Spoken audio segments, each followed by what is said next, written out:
My brother's blood still stained the wooden floor when my father turned those empty eyes towards me and said I was the only thing left of his family. That's when I understood my real nightmare was only beginning before I start. I'd like to know where you're watching my life story from. Go ahead and subscribe to the channel and like this video. My name is Dorothy Malachi Wilson, but everyone here in Stonehenge, this little spot in the middle of nowhere in rural West Virginia, knows me as Grandma Di, the old lady selling homemade pies at the Sunday farmers market.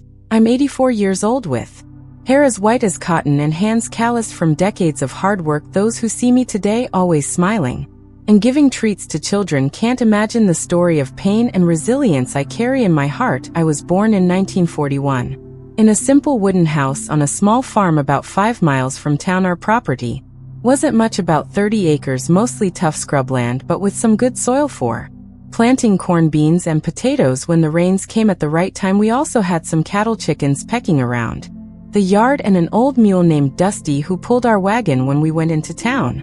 My father, George Malachi, was a hard man of few words and many demands. From an early age, he taught my brother Jeremy to work the land and handle the small businesses he ran. They started with a roadside stand at the entrance to our property, then a small feed store that served the neighbors, and finally a hardware store in town. Jeremy was his pride, his mirror image, his continuation.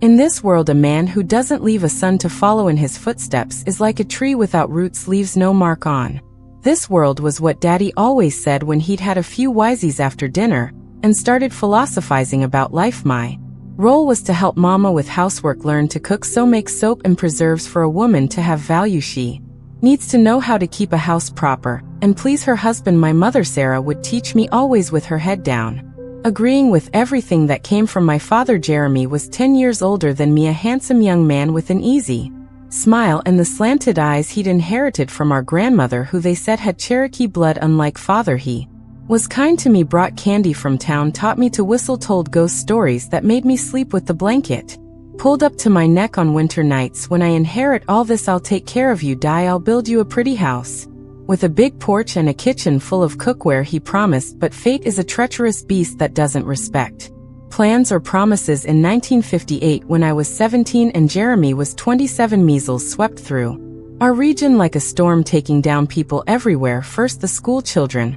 then the adults who'd never had the disease when they were young. Jeremy was one of them. At first it was just a fever, some red spots on his face. It's nothing, he'd say, stubborn like father, refusing to stay in bed. He kept working at the store, getting rained on, not sleeping well. In 3 days the fever rose so high he began delirious, calling for people who weren't there, screaming that his back was on fire. Father finally agreed to take him to town, but the road was a muddy mess because of the rains. The Jeep got stuck twice. When we finally reached the clinic, the doctor just shook his head. This one's got pneumonia on top of the measles. I'll do what I can, but it's bad. 3 days later, Jeremy left this world in a stuffy room that smelled of medicine and suffering. He didn't even have the strength to say goodbye properly. He just squeezed my hand, looked into my eyes, and whispered, "Take care of Mom, Daddy," and was gone, taking all my father's dreams with him. The funeral was quick, as everything is in small towns. The simple pine coffin was lowered into the red clay of the municipal cemetery while the pastor mumbled some hurried prayers. Father didn't shed a single tear. He just stood there like a cement statue, hat in hand, eyes fixed on the hole, swallowing his only son. Mama sobbed quietly, leaning on me, her legs weakening with each shovel full of dirt that fell. We returned home in a heavy silence that seemed to suffocate even our thoughts. I didn't know yet, but that silence was just the calm before the storm. For a week father barely left his room. He hardly ate, didn't speak to anyone. I would hear him pacing back and forth during the night, the floorboards creaking under his heavy steps. Occasionally the sound of glass clinking indicated he was drinking from the bottle he kept hidden in the closet. On the 7th night after the funeral, I woke to a crash. I ran to the living room in my nightgown and found Father standing in the middle of the house, the dinner table overturned, plates broken on the floor, and blood. That blood I'll never forget, streaming from a cut on his hand where a piece of glass had gone deep. "It doesn't make sense anymore," he shouted, his eyes glazed like those of a wounded animal. "Why build, why work, why save if I have no one to leave it to?" Mama tried to calm him, speaking softly, approaching slowly like someone approaching an angry dog. "We have the girl, George, we have Doy." That's when he turned those empty eyes to me and uttered the phrase that would change my life forever, that one, "What's a woman going to do with everything I've built? She'll just hand it over to the first man who comes along. No, Sarah, I only have her now and she'll have to serve a purpose." A chill ran up my spine. I didn't fully understand what he meant by that, but something inside me, perhaps the same instinct that makes a bird fly before the snake strikes, warned me I was in danger. That same night, while cleaning up the mess Father had made, I whispered quietly to those of you following along, "If you can leave a comment saying where you're watching this video from, it gives me strength knowing there are people listening after so many years of keeping this story inside me. Give a like too, so this account can reach more people who might need to hear that it's possible to survive even the worst nightmares." In the days that followed, Father began to change. He would look at me strangely during meals. He started demanding that I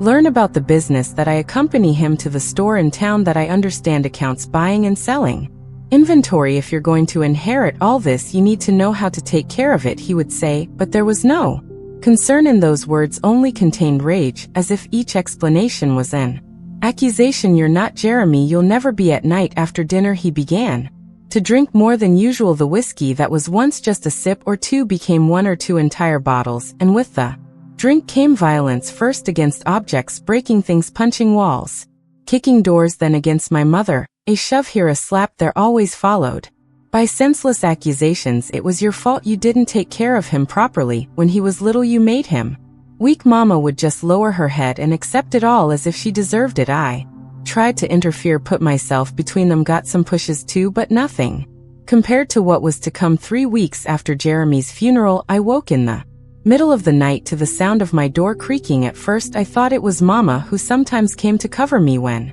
the nights got cold, but the strong smell of whiskey and sweat immediately alerted me. It was my father stumbling in the darkness, approaching my bed. "Jeremy," he called softly, his voice slurred from drinking. "My son." I froze in fear, pretending to be asleep, praying he would realize his mistake and leave, but he sat on the edge of the bed, the straw mattress sinking under his weight, and ran his hand through my hair.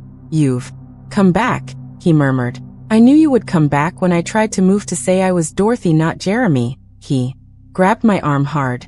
"No, don't leave again. You're all I have." What happened that dark night, with the wind howling through the cracks in the window and the crickets singing outside, was the beginning of a torment that would last almost 2 years, a torment number 17-year-old girl should experience, especially at the hands of someone who should protect her. When the sun rose, bringing the clarity that drives away the monsters of the night, my father had already returned to his room, leaving behind a girl broken inside, crying silently so as not to wake the house. I couldn't get up to make coffee as usual. I lay there wrapped in the bloodstained sheet, ashamed and wishing the earth would swallow me up as it had swallowed my brother. It was Mama who came into the room hours later, worried about my absence. One look was all it took for her to understand. Her eyes filled with tears. She brought her hand to her mouth to stifle a sob, but she said nothing. She just sat on the edge of the bed and held my hand for a long time. "He's sick with grief, child," she finally whispered, as if that explained or justified what had happened. "Lost his mind with Jeremy's death. It will pass." But it didn't pass. That was just the first of many nights when the monster I once called Father would enter my room, sometimes calling me Jeremy, other times knowing very well who I was, but saying terrible things that I had to be good for something, that it was my obligation to replace the son he lost, that I owed him this for raising me. And so began my torment in a house that was once home and had now become a prison, with a man whom grief and whiskey had transformed into a monster, and a mother who, out of fear or helplessness, pretended not to see what was happening under her own roof. The pain of those days still tightens my chest when I remember, even after so many years. It seems like it was yesterday, not 1958, that my life turned upside down with Jeremy's death. The days passed and Father got worse and worse, like a fruit rotting from the inside out. In the first few weeks, he still pretended when outsiders were around, putting on that mask of the respectable family man. Devastated by the loss of his son, the neighbors would bring food, coffee, a word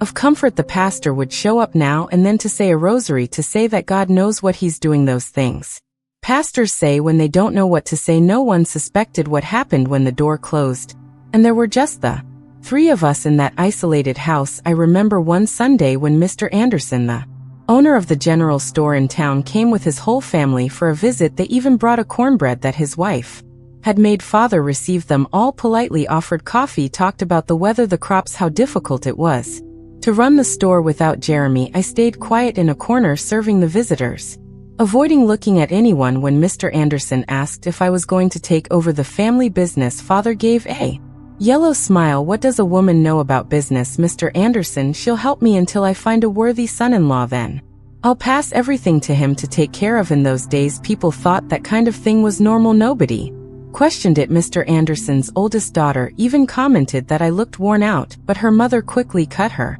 off. It's grief for her brother. Girl, leave her be. If they knew the real reason for the deep circles under my eyes, for the frightened way I had of shrinking when someone came too close. It was in that July of 1958 that Father had his first real breakdown, the kind that even the most distant neighbors found out about. It was corn harvest time, and he had hired some day laborers to help in the field. Early one morning, one of the men, Curly Joe, came to the house to report that he had found part of the crop destroyed, with all the ears on the ground as if someone had deliberately pulled them up. Father turned white as paper, began to shake, his eyes bulging, and suddenly let out a scream that must have scared even the souls in purgatory.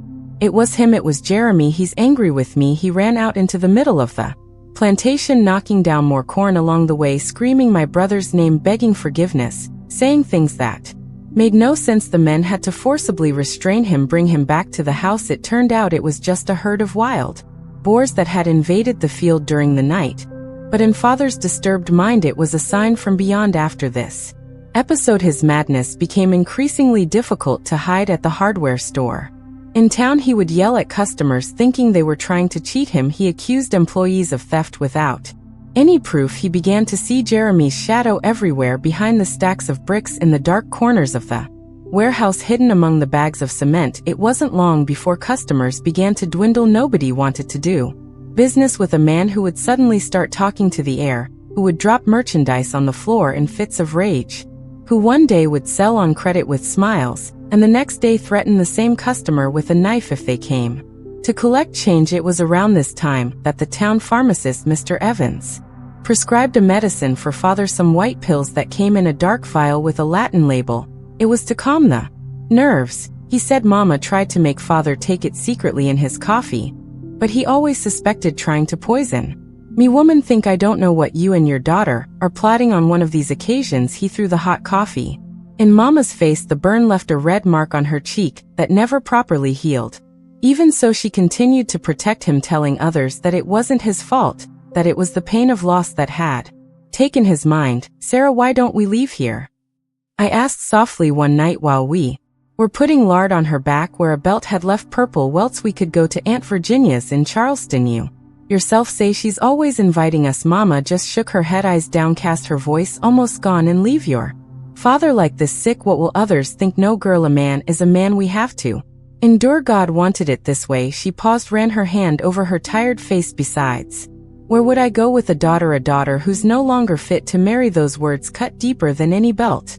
Mama knew what happened on the nights when Father entered my room. She knew and did nothing worse. She thought the shame was mine, not his. In those days, a girl who was no longer a virgin, regardless of the reason, was considered spoiled, used. Who would want to marry her? And without marriage, what future did she have? I swallowed the tears and the hatred that was beginning to grow inside me. Hatred, not just of Father, but also of Mama, of life, of God, of everything and everyone that allowed this to happen. With the town business slowly failing, Father began to spend more time at home, which only made things worse. Now I feared not only the nights but the days as well. Any moment Mama went out to fetch water from the well, to pick a vegetable from the garden, to hang laundry on the line, he could appear, that smell of cheap whiskey announcing his arrival even before the heavy footsteps. You look just like your mother when she was young, he would sometimes say with a look that chilled my soul. But you have Jeremy's determined way. Yes, there's a little piece of him in you. I always knew it. At the end of 1958, I discovered I had a baby growing inside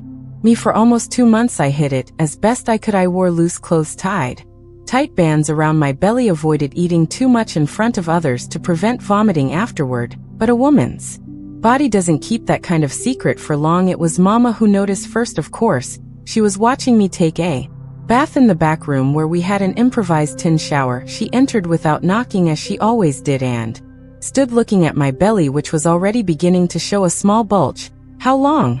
she asked, her voice dry. "About 2 months, I think." She was silent for such a long time I thought she had turned to stone right there, the old towel in her hand, her eyes fixed on my belly. "Your father can't know," she finally said, more to herself than to me. "He'll kill us, kill all 3 of us." It was the first time I saw Mama openly admit that father was dangerous, that he could do something worse than he had already done. "And what are we going to do?" I asked, my voice trembling, my hands instinctively covering my belly. "There's a woman in Coal Hollow, old Mrs. Jensen. She takes care of these kinds of problems." My blood froze in my veins. I had heard stories about old Mrs. Jensen. Women who went to her and came back carried bleeding, some never able to have children again, others never came back at all. "No, Mama, I won't do that. It's my child, your child, girl, child of sin. That's what it is, fruit of an abomination," she shouted, losing control for the first time. "You want to raise a monster born of this thing that happens between you and your father. Want the child to be born twisted with a tail, with horns." The superstitions of the time were that strong. It was believed that children born of relations between close relatives were curse-marked by sin. "I don't know, Mama.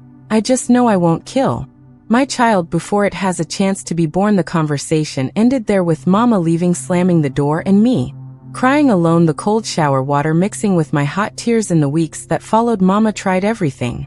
Pennyroyal tea, cinnamon tea, hot baths. She made me jump from stools, carry heavy buckets of water, all in the hope of ending that pregnancy. Nothing worked. Surprisingly, father noticed nothing. He was increasingly lost in his own madness, talking to Jeremy as if he were sitting at the table fighting with invisible enemies, spending entire days locked in his room with his bottles and his personal demons. It was on Christmas Eve of 1958 that everything exploded. Father had gone to town and returned more drunk than usual, carrying a package under his arm. He called everyone into the living room, including the 2 employees who still remained on the farm, old limping Joe, who took care of the cattle, and Nellie, who helped Mama in the house. "Today is a special day," he announced, staggering, his voice slurred from drinking. "Today my son Jeremy is going to get a present." He opened the package and took out a pair of new leather boots, the expensive kind that only landowners wore, boots that would never fit the feet of a dead man buried for months. "Where is he? Where's my son?" Father began to shout, looking around as if he expected Jeremy to suddenly appear. "I know he's here. I can smell him." Old limping Joe tried to calm him, to say that Jeremy had died, that he should rest a bit. Father grabbed the kerosene lamp that illuminated the room and threw it in the old man's direction. Luckily, he ducked in time. The lamp exploded against the wall, the fire spreading rapidly over the old dry wallpaper. In a matter of minutes, the room was in flames. We all ran outside, except Father, who continued shouting Jeremy's name, saying he was going to save his son from the flames. It was Nellie who ran back in and pulled Father out before the roof collapsed. He came out twisting his singed clothes, his hair burned but alive. We could do nothing but watch our house turn to ashes. The well was too far away, and even if we had enough water, the fire had already taken over everything. We lost almost everything that night: furniture, clothes, memories, what little money we still had saved in a tin, buried under my parents' bed. We spent the rest of the night in the barn, huddled on the straw, covered with the few rags. Limping Joe managed to gather the saddest Christmas I've ever experienced. The next morning, still in shock, looking at the smoking ruins of what had been our home, Mama finally made a decision she should have made a long time ago. "It's over, George," she said, her voice firm as I had never heard it. "You need help. We all need help." Father was sitting on a wooden stump, his empty eyes staring at nothing, all the fire of the previous night's rage replaced by a frightening apathy. He didn't even respond. "We're going to my sister's in Charleston," Mama continued. "There's a real doctor there. There's a hospital. You'll get better, and we'll start over." Whether it was the sight of the destroyed house, the shock of almost dying in the fire, or simply the exhaustion of fighting his own demons, I don't know, but Father just nodded weakly, like a child. 2 days later, we were on a rattling bus heading to Charleston, leaving behind the ruins of our previous life in Jeremy's grave. The only thing Father insisted on visiting before departing, what we didn't know, was that we were just trading one hell for another in Charleston, away from the land where he grew up, away from the grave of The son he loved so much, father, would get even worse, and I with a belly. Growing each day was more vulnerable than ever. It was there in that strange city in Aunt Virginia's cramped house that I learned that sometimes you have to kill a part of yourself to survive it. Was there that I began to plan my revenge, not a revenge of blood or fire, but something much more devastating. Charleston wasn't the paradise Mama promised Aunt Virginia's house was. Cramped, a small two-story on the back street of the market where the smell of dried meat and tanned leather came through the windows along with the dust and noise of the street vendors. We were 4 people squeezed into 2 small rooms, Aunt Virginia in hers and the 3 of us in the other. I didn't even have privacy to cry alone. Aunt Virginia was the opposite of Mama. Widowed for years, she ran a small notion shop on her own and had an opinion about everything. She was the first to notice my belly, which was already becoming difficult to hide. "Sarah, is this girl expecting a child, or am I going blind?" she asked. One afternoon while I was washing dishes at the kitchen sink, the silence that followed weighed more than lead. Mama looked at the floor, her trembling hands creasing her apron. "Well, yes, my sister. The disgrace is complete. And who's the father?" Aunt Virginia asked, her eyes narrowed with suspicion. Another silence, even heavier. "She won't say." Mama lied, her voice almost gone. "One of the farm workers, I think." Aunt Virginia looked at me with those eyes that seemed to see through people. She didn't say anything, but I could tell she didn't believe Mama. The following week, without telling anyone, she came home with a man in a black suit with a leather bag under his arm. A real doctor, not those healers we consulted back in the country. "Dr. Wilson is going to examine George," she announced. And then, "Dorothy, I don't want anyone sick in my house." Father, who spent his days sitting on a bench in the yard staring at nothing and talking to himself, barely reacted when the doctor examined him. He answered some questions in a weak voice, let them measure his pressure, look at his tongue, tap his knees with that rubber hammer. Then it was my turn. Mama tried to stay in the room, but Aunt Virginia was firm. "Let the doctor work. Sarah, go make some coffee for us." Alone with the doctor, I trembled with fear. I had never been examined like this by a strange man, especially in the state I was in, but Dr. Wilson was gentle, respectful, explaining everything he was going to do before doing it. When he finished the examination, his eyes had a sadness that made me lower mine. "Do you know who the father is?" he asked softly. I shook my head, denying it. I was too ashamed to tell the truth. "How far along are you?" "About 4 months, I think." "And do you want to keep the pregnancy?" The question caught me by surprise. No one had asked me that before. Mama simply assumed I should get rid of the child. Father didn't know or pretended not to know, and here was this man treating the decision as if it were mine alone. "I do," I answered softly, but firmly. He nodded, wrote something on a paper, and gave it to me. "These are vitamins. You're weak, anemic. You need to eat better for the baby." When we left the room, Mama and Aunt Virginia were waiting in the living room, as tense as 2 violin strings tuned too tight. Dr. Wilson got straight to the point. "Your husband, Mrs. Malachi, has a severe nervous disorder. He needs to be admitted to the sanitarium for proper treatment." "Sanitarium?" Mama repeated, horrified. "The madhouse, you mean?" "Psychiatric hospital is the correct term," the doctor patiently corrected. "He's having delusions, hallucinations, probably triggered by grief, but which can worsen if not treated. As for your daughter," he continued, glancing at me, "she needs prenatal care. She's anemic and malnourished." It was as if a bomb had exploded in that small room. Aunt Virginia put her hands on her hips, staring at her sister. "Sarah, tell me it's not what I'm thinking." Mama collapsed in a chair, defeated. "What did you want me to do?" "Virginia, he's my husband, her father, and that gives him the right to." Aunt Virginia didn't finish the sentence. Too horrified, she turned to the doctor. "Doctor, what happened to my niece? It's a crime, isn't it?" The doctor looked from one to the other, finally understanding what no one was saying openly. "If it's what I'm thinking, yes, it's one of the most serious crimes, and I reported. I'll call the police." Aunt Virginia continued, tears of anger in her eyes. You can," the doctor replied hesitantly, "but think about what this will mean for the young lady, for the baby that will be born. This kind of situation usually becomes comment, gossip." "And what do you suggest?" my aunt asked, her voice trembling. "The man needs to be institutionalized. That's certain. We can do the hospitalization papers without mentioning the other matter. Just say that he has delusions, that he tried to burn down the house, that he represents a danger to himself and others." And so it was that on a rainy February morning in 1959, 2 men came to get my father. He didn't even resist. He was so immersed in His own madness that he hardly noticed what was happening. He got into the ambulance looking at the sky searching for something in the gray clouds, whispering Jeremy's name. When the ambulance turned the corner, I felt a weight lifting from my shoulders, as if I could finally breathe after months of suffocating. I looked at Mama expecting to see the same relief, but what I saw was something else, a mixture of guilt, shame, and what hurt me most, anger directed at me. Satisfied, she whispered when Aunt Virginia went into the house. Now everyone will know. How could you do this to your own father? I was speechless. How could she blame me? How could she defend that man after everything he had done? But I soon understood. Mama was a product of an era when women were trained from an early age to accept, to be silent, to endure. Men are like that. Women have to endure. You did something to provoke him. These were phrases I had heard all my life. He raped his own daughter, Mama, I said quietly, using the right word for the first time for what had happened. And you knew you let it happen. She slapped me across the face.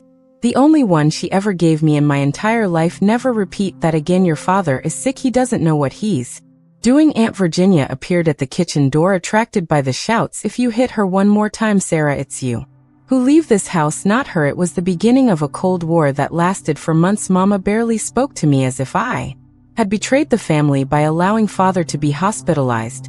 She spent the day crying in corners, visited him at the sanitarium whenever she could, came back saying he was improving, that he would soon return home to our family. Meanwhile, my belly was growing. Aunt Virginia took me to appointments with Dr. Wilson, bought me fabric to make maternity clothes, even began to prepare a cradle for the baby.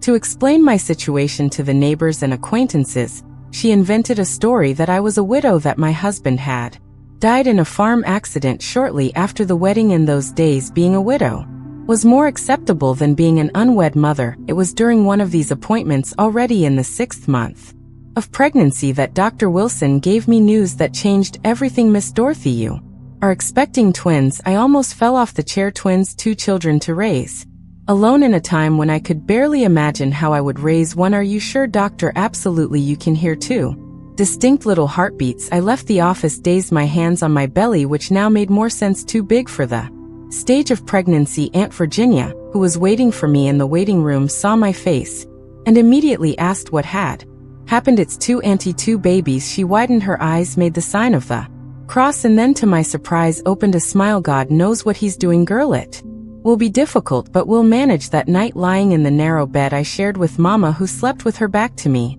as always, I felt the babies moving for the first time. It wasn't that weak tremor I had already felt before. These were kicks, punches, complete somersaults, as if they were talking, playing in there. I cried silently, my hands on my belly, feeling my children alive, strong despite everything. At that moment I made a decision. These children would never know the truth about how they were conceived. They would never carry the weight of that knowledge. I would invent a father for them, a good, hardworking man who had died before meeting them, a merciful lie to protect them from the terrible truth. Mama, whom I thought was asleep, suddenly spoke, still with her back to me. What are you going to do when these children are born, Dorothy? How will you raise them? With what money? I don't know, Mama. I just know they're my children and I'll love them. And when your father comes back, what will you say to him? I felt a shiver down my spine. I hadn't thought of that in the last few months. I had almost managed to forget that father existed. That one day he could leave the sanitarium, return to our lives. He won't come back, Mama. Not to my life, never again. She finally turned, her eyes shining in the darkness. He is your father, Dorothy. His blood runs in your veins, in the veins of these children. There's no escape from that. Her words haunted me in the days that followed. What if she was right? What if there was no escape from blood, from inheritance, from the curse? What if my children were born already marked, condemned to repeat the errors of their father, grandfather? It was Aunt Virginia who saved me from this well of dark thoughts. Nonsense, she said when I finally had the courage to share my fears. Blood curse is ignorant people's talk. What makes a person is character choices, not blood. Look at me and your mother, same parents, same upbringing, and we're as different as water and oil. But what if they're born different with some problem? If they are, we love them just the same and take care of them and teach them right from wrong, which is what your parents didn't know how to do with your father. At the end of July 1959, when Charleston was preparing for Independence Day, I felt the first contractions. It was 2 o'clock in the morning, and I woke with a pain that seemed to split my belly in half. Mama wasn't home.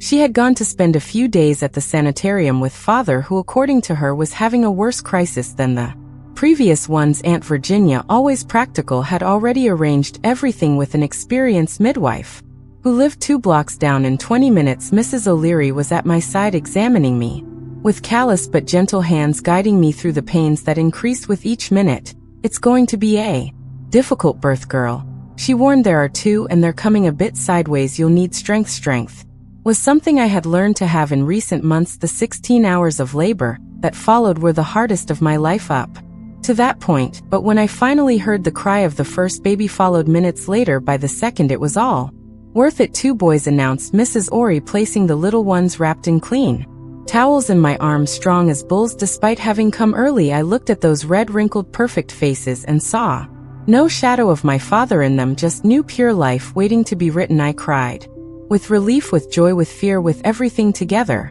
"What will you name them?" asked Aunt Virginia, tears also streaming down her wrinkled face. I hadn't thought of names for boys. I was certain they would be girls. For some reason I looked at the 2, so alike and yet so different at the same time. "Emmanuel and Samuel," I replied without thinking much. Bible names that meant God with us and heard by God, because despite everything I still wanted to believe that God hadn't completely abandoned me. In the days following the twins' birth, a strange peace settled in me, as if I finally understood that the brutal life I had lived until then had a purpose: to bring these 2 beings into the world, to care for them, protect them, love them. It was also when the idea of revenge began to grow in me, not a violent, bloody revenge, but something more subtle, more definitive, something that would free not only me, but also my mother and my children from the yoke of that man who had destroyed so many lives. The opportunity would come sooner than I imagined, and in a way I could never have predicted, but before it arrived I would have to face my mother's last great silence, a silence that, unlike the others, would be eternal. The first months with the twins were a challenge greater than anything I had ever faced. Sleepless nights, crying that wouldn't stop, cloth diapers that needed to be washed and boiled every day, cracked breasts from nursing 2 hungry babies. But unlike the pains I carried before, these were pains that brought purpose, that made me stronger each day. Aunt Virginia was an angel during this time. Even with her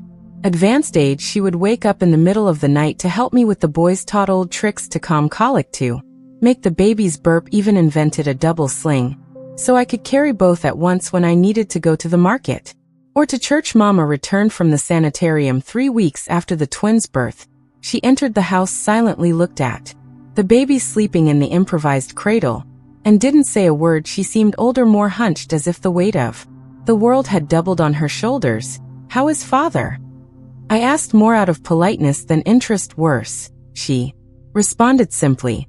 "The doctors say there's no more hope, that he'll be institutionalized for the rest of his life." I felt such great relief upon hearing that. I was ashamed. After all, we were talking about my father, the man who raised me, whom I once loved and respected.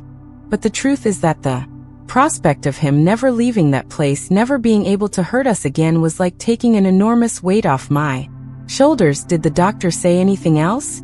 asked Aunt Virginia, bringing a coffee for her sister. Mama hesitated, glanced at me, then lowered her eyes to the coffee steaming in the china cup. "They said he has a disease in his brain that gets progressively worse, that one day he won't recognize anyone anymore or be able to take care of himself." "What disease is that?" I insisted, curious. "I don't remember the name exactly. Starts with a P or something." Years later, when I was working at the hospital, I discovered that it was probably general paresis, a neurological complication of advanced stage syphilis, a disease he must have contracted in his wanderings through the region's brothel, and which, untreated for years, ended up affecting his brain, contributing to the madness that had been fermenting in him since Jeremy's death in those first months of 1960. With my children growing strong despite being born premature, I began to think about the future. I couldn't continue depending on Aunt Virginia's charity forever. I needed to work, earn my own money, provide a roof and food for my boys. That's when an opportunity arose at the city hospital. They needed young women to work as nursing assistants, washing patients, changing sheets, feeding those who were more debilitated. The work was hard and paid little, but it had one advantage. They offered a small room at the back of the hospital for employees who lived far away. Aunt Virginia encouraged me to try. "It will be good for you, girl. Learn a profession, be independent." The boys stay With me while you work, then we take turns. Mama, on the other hand, was horrified by the idea working in the hospital with sick people, injuries, people dying. That's not work for a family girl. And what do you suggest, Mama, that I remain dependent on Aunt Virginia for the rest of my life, or that I hastily find a husband to support not only me but also 2 children who aren't even his? She didn't respond, but I realized I had touched on a sensitive point in her mind. The only dignified solution to my situation was to marry. But what man in those days would accept a woman with 2 small children with no known father? The chances were minimal. And even if some suitor appeared, it would probably be out of interest in the land that father still owned back home. Land that was legally still his. Despite the hospitalization, I got the job at the hospital and started 2 weeks later. It was difficult at first, the smell of disinfectant, the patient's pain, the moans during the night, but I soon got used to it. I discovered I had a knack for it. Gentle hands to clean wounds, a firm but kind voice to calm the agitated, courage to face situations that made other employees faint. In 6 months I had already been promoted to a real nursing assistant. One of the head nurses, Mrs. Olivia, took me under her protection. She was a lady in her 50s who had never married, dedicating her life to the profession. She taught me everything. She knew how to give injections, measure blood pressure, recognize symptoms of common diseases, calm difficult patients. You have a gift, girl, she would say. You could be a real nurse with a diploma in everything. There's a school in Richmond. The idea was planted in my head, but it still seemed too distant a dream. How would I study in Richmond with 2 small children to raise? Where would I get money for the school, for housing in a big city? The twins turned 1 year old and were already babbling their first words, taking uncertain steps, holding on to furniture, filling the house with joy. Aunt Virginia adored them, called them my little grandsons, told stories, made cloth dolls for them to play with. Even Mama, who initially barely looked at the babies, began to grow attached. I saw her once cradling Samuel, singing softly a lullaby she used to sing to me when I was little, and I felt a tightness in my chest. Despite everything, she was still my mother. It was during this time that I met Robert, a young pharmacist who had opened a small pharmacy near the hospital.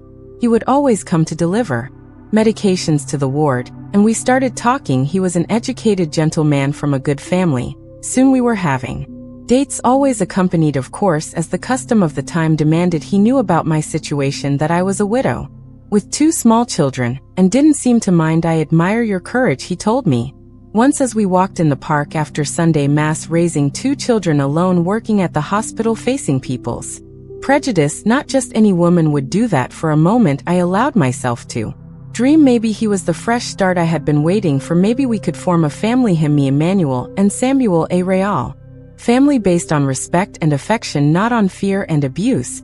But fate once again had other plans. On a cold May morning in 1961, I was called urgently to the ward. A new patient had arrived in serious condition. When I entered the room and saw who it was, my blood froze in my veins. It was Mama, pale as wax, bluish lips, breathing with difficulty. What happened? I asked the nurse attending to her heart problem. It seems her sister brought her and said she collapsed in the kitchen. Suddenly I ran to her side, took her cold hand. Mama, it's me, Dorothy, can you hear me? She opened her eyes slowly, focused on me with difficulty. Dorothy, forgive me. Forgive what? Mama, don't talk now, rest. I need to tell you. She squeezed my hand with surprising strength. For someone so debilitated, your father, he isn't. She didn't finish the sentence. Her eyes rolled back, her entire body shook in a violent convulsion, and then she was still. The doctors tried to revive her, but it was too late. A sudden massive heart attack, they said later, quick, and with no chance of survival. I stood there, holding her still warm hand, trying to understand what she wanted to tell me in her last moments. Your father, he isn't what the incomplete phrase would haunt me for months, years, until I finally discovered the truth. She almost took to the grave. The funeral was simple as Jeremy's had been, except this time it was raining, a fine drizzle that seemed like tears from heaven. Aunt Virginia cried a lot, clinging to my arm. The twins, too young to understand what was happening, stayed at home with a neighbor. After Mama's death, something changed inside me. It was as if a last cord that tied me to the past had broken. Now it was just me, my children, and whatever future we could build. And of course, one last matter to resolve. My father still institutionalized, still a shadow hanging over our lives. Aunt Virginia called me for a serious conversation a week after the funeral. Dorothy, there's something Your mother asked me to tell you if anything happened to her. I promised I wouldn't speak while she was alive, but now I sat down, my heart racing. Could this be the continuation of that last sentence interrupted by death? It's about your father, she continued, her voice trembling. About what he did to you. You already know about that, Auntie. It's not that, it's about who he really is. She paused as if gathering courage. George is not your biological father, Dorothy. It was as if the ground had disappeared from beneath my feet. It wasn't possible. There had to be some mistake. What do you mean? Of course he is. He always was, Mama. Never. Your mother was 16 when she met a young man from the city, a law student, who was on vacation in the area. They fell in love, and well, you know how these things happen. When your mother discovered she was pregnant, the young man had already returned to Richmond. Her family, my parents, were furious. They arranged a hasty marriage with George, who was a foreman on the neighboring farm and had an interest in the land my father would leave as inheritance. I listened to all of this as if in a dream or a nightmare. He agreed to marry her knowing Mama was pregnant by another man. He agreed on the condition that no one would ever know the truth, that the child you would be registered as his daughter. And so it was done. And my real father, did he never know about me? Aunt Virginia shook her head sadly. Your mother tried to contact him when she found out she was pregnant, sent a letter, never got a response. Years later we learned he had married a girl from a good family, become a judge, moved to Washington, D.C. A thousand questions exploded in my head. Why had Mama never told me? Why keep this secret until death? And if my biological father was alive out there somewhere, not knowing he had a daughter, 2 grandsons, why had Mama never told me? Especially after what happened. Aunt Virginia held my hands in hers, her eyes full of an ancient sadness. I think it was shame, my child, and fear that you would blame her for hiding this, fear that you would go looking for this man and discover that he never wanted to know about you.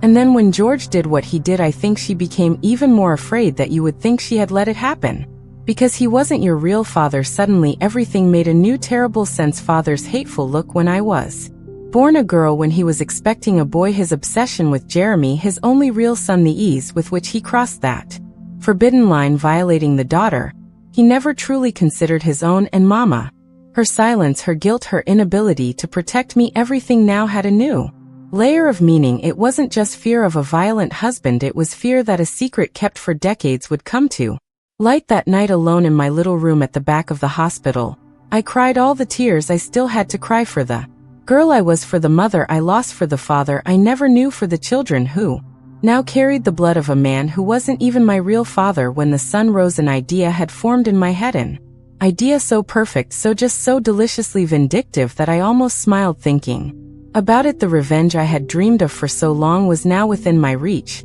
and it would be more complete than I had ever imagined. To execute it, however, I would need help, and the right person for that had just entered my life. Robert, the young pharmacist who increasingly seemed interested in building a future with me despite my complicated past. What I didn't know was that my revenge would end up taking a turn that I couldn't have imagined even in my wildest dreams, and that the price to pay would be much higher than I was prepared to accept. The revelation that George was not my biological father changed everything. It was as if a confusing puzzle finally showed its complete image. The pieces fit together.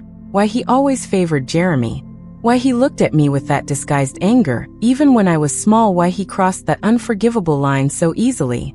In his sick mind, I wasn't really his daughter, I was just the living proof of my mother's betrayal, an intruder in the family he was forced to accept. My plan for revenge was born from this revelation. It wouldn't be a bloody revenge. I wouldn't stain my hands as he had stained his soul.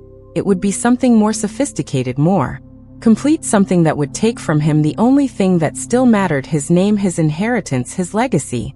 Robert and I grew closer during this time. He was a different man from all I had ever known, educated, gentle, patient with my children. When I finally found the courage and told him my whole story, the real one, not the widow version, everyone believed. I expected to see disgust, rejection, but what I saw was compassion and a righteous anger directed not at me, but at George. This man needs to pay for what he did, Robert said, holding my hands. Not just to you, but to your mother, to the children. He's already paying, I replied, locked up in that sanitarium, losing his mind more and more. But it's not enough. I want him to know he completely failed, that he left nothing in this world. Robert immediately understood what I meant. As a pharmacist, he knew doctors, lawyers, people who could help us with what we were planning.